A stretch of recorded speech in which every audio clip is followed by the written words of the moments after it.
Hello दोस्तों, welcome in my channel गुरु की पाठशाला। आइए आज अध्ययन करते हैं शिक्षण के चर और उनके कार्य, variable of teaching and their function. तो पहले जानते हैं कि कितने चर होते हैं शिक्षण के। तो शिक्षण के 3 वेरिएबल होते हैं। पहला है इंडिपेंडेंट वेरिएबल, स्वतंत्र चर, जिसके अंतर्गत शिक्षक आते हैं। दूसरा है डिपेंडेंट वेरिएबल, आश्रित चर या इसे परतंत्र चर भी कहते हैं, जिसे छात्र इनके अंतर्गत छात्र आते हैं। तीसरा है इंटरवेनिंग वेरिएबल, हस्तक्षेप चर, इनके अंतर्गत पाठ्यक्रम, शिक्षण विधियाँ, शिक्षण युक्तियाँ, शिक्षण आव्यूह आदि आते हैं। एक स्टैटिकल डायग्राम देख लीजिए जिससे आपको याद करने में आसानी होगी। इंडिपेंडेंट वेरिएबल के अंतर्गत शिक्षक आते हैं और डिपेंडेंट वेरिएबल के अंतर्गत छात्र आते हैं। हस्तक्षेप इंटरफेरेंस वेरिएबल के अंतर्गत क्या आते हैं? पाठ्यक्रम आते हैं। आइए अब देखते हैं गतिशील वातावरण, डायनामिक इन्वायरमेंट क्या होता है। तो हम लोग जानते हैं जैसा शिक्षा होता है वैसा समाज होता है, जैसा समाज होता है वैसा शिक्षा होती है। तो वातावरण, इन्वायरमेंट का असर भी सीधे सीधे शिक्षा पर पड़ता है। तो जैसी शिक्षा होगी वैसा ही यहाँ का समाज होगा। तो हम लोग जानते हैं शिक्षण एक निरंतर चलने वाली प्रक्रिया है, जिसका मुख्य तत्व क्या है? संचार है, कम्युनिकेशन है, जो कि स्वयं भी डायनामिक होता है, गतिशील होता है। शिक्षण समय और स्थान के अनुसार बदलता रहता है। शिक्षण को प्रभावित करने वाले कारण क्या क्या हैं जानते हैं? तो राजनैतिक कारण है, आर्थिक कारण है, मनोवैज्ञानिक कारण, सामाजिक, सांस्कृतिक एवं तकनीकी कारण भी है। तो इस प्रकार हम लोग देखते हैं कि शिक्षण वातावरण, डायनामिक इन्वायरमेंट के मुख्यतः 3 प्रकार के चर माने जाते हैं, जो एक दूसरे को सीधे सीधे प्रभावित करते हैं।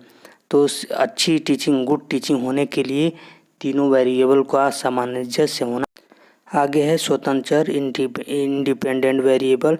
इंडिपेंडेंट वेरिएबल के अंतर्गत शिक्षक आते हैं जो स्वतंत्र रूप से कार्य करते हैं और वह अपने लर्निंग एक्सपीरियंस को छात्रों को देते हैं और उनके कार्यों और गतिविधियों पर नज़र बनाए रखते हैं। आश्रित चर, डिपेंडेंट वेरिएबल, इसमें छात्र को आश्रित चर माना जाता है। वह अपने शिक्षक पर निर्भर करता है। उसको शिक्षण प्रक्रियाओं में शिक्षक द्वारा निर्धारित सभी क्रियाएं, नियोजन, प्लानिंग और प्रस्तुतिकरण के अनुसार कार्य करना पड़ता है। तो ये हो गया आश्रित चर। अब आगे देखते हैं हस्तक्षेप चर। आगे है हस्तक्षेप चर, इंटरवेनिंग वेरिएबल। इसके अंतर्गत पाठ्यक्रम, शिक्षण विधियाँ, शिक्षण युक्तियाँ और शिक्षण आव्यूह की रचना आदि आते हैं। सामाजिक परिवेश में कुछ और भी चर होते हैं। तो इस सब चरों से मिलकर ही हम एक अच्छी शिक्षण या एक अच्छी टीचिंग कर पाते हैं। ध्यान रखिएगा, सभी चर एक दूसरे के पूरक होते हैं और सभी एक दूसरे का साथ सम्मिलित होकर के शिक्षण विधियाँ को पूर्ण कराते हैं। जैसे कि एक चिकित्सा अपने रोगी को उपचार करने से पहले वो डायग्नोसिस करता है, रोग को पहचानता है, उसके बाद वो उसका उपचार करता है और समय समय पर उसका अवलोकन करता है। इस प्रकार से डॉक्टर पहले निदान करता है, डायग्नोसिस करता है, फिर उपचार करता है, उसके बाद मूल्यांकन करता है, समय समय पर अवलोकन करता है। तो ये हो गया शिक्षण के कार्य। तो शिक्षण के क्या क्या कार्य होते हैं? टीचिंग वेरिएबल के कार्य।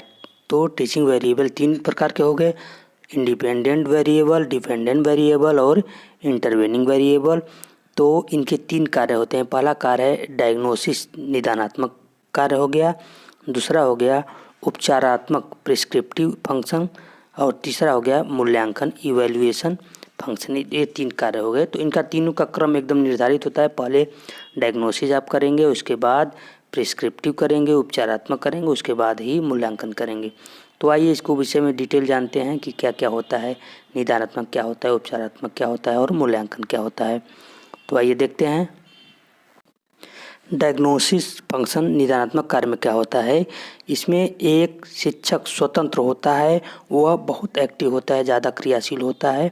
शिक्षक यह निर्णय लेता है कि शिक्षण उद्देश्यों की प्राप्ति के लिए शिक्षार्थियों के पूर्व व्यवहार और कौशल क्या होने चाहिए और छात्र में नवीन ज्ञान कैसे सिखाया जा सके।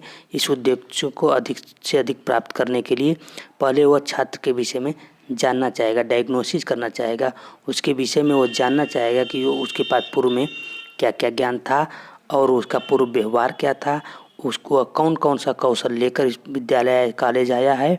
इन बातों का ध्यान रखते हैं और निदानात्मक कार्य में एक शिक्षक निम्न कार्य करता है। पहला, शिक्षण संबंधी समस्याओं का विश्लेषण करता है, पहला हो गया। दूसरा है छात्र बिहेवियर की जानकारी रखता है कि छात्र का व्यवहार पहले क्या था, और छात्रों के इंडिविजुअल डिफरेंट व्यक्तित्व भिन्नता के विषय में वो आकलन कर लेता है कि वह किस प्रकार से छात्र एक दूसरे से भिन्न है।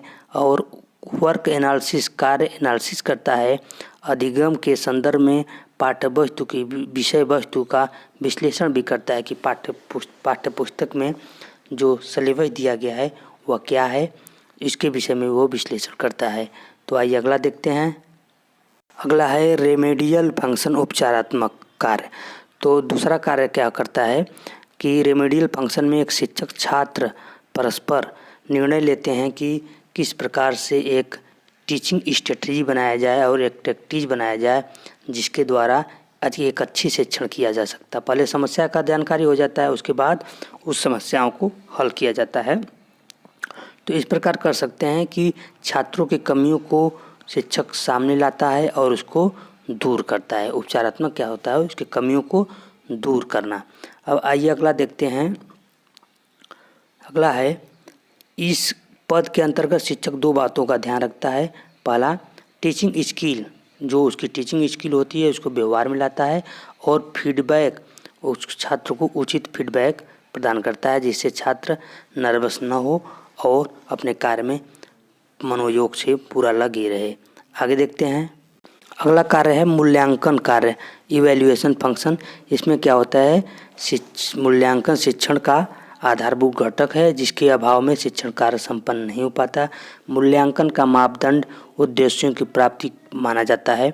तो इस प्रकार से छात्रों का जब निदानात्मक कर लिया जाता है, उपचारात्मक कर लिया जाता है कि बच्चों को क्या क्या नहीं आता है उसको सिखा लिया जाता है, उसके बाद बच्चों का मूल्यांकन किया जाता है। तो मूल्यांकन किया जाता है, इस प्रकार हम जान जाते हैं कि बच्चे के व्यवहार में, आचरण में, छात्र के नॉलेज में, ज्ञान में क्या क्या परिवर्तन आया। इसको यही है इवैल्यूएशन फंक्शन। तो ये हो गया मूल्यांकन कार्य। तो यही 3 प्रकार के कार्य होते हैं, टीचिंग वेरिएबल के 3 कार्य होते हैं। तो आज के वीडियो में बस इतना ही। हमारे वीडियो को देखते रहिए, लाइक करिए, शेयर करिए और सब्सक्राइब करना ना भूलें। धन्यवाद।